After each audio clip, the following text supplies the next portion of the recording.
যাবে না। জলে যতবার যেতে বারণ করছো তুমি ততবারই জলে যাচ্ছ কেন? কথা শুনছো না কেন? এটা কি খেলা? চলে আসো ঈশানী।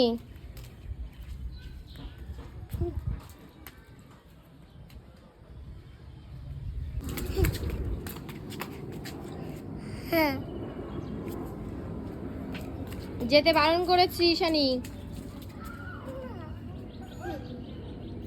এই দেখো গাছে কি সুন্দর একটা আম হয়েছে। আম দেখো,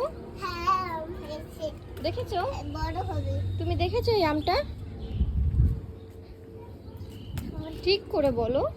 বলতে পারছি না তো। কেন? কি করছো তুমি? মা দেখো তো গাছে কি হয়েছে। এটা কি বলো তো? এটা কি গাছ বলো তো মা? চেরি। চেরি, হ্যাঁ ঠিক বলেছো।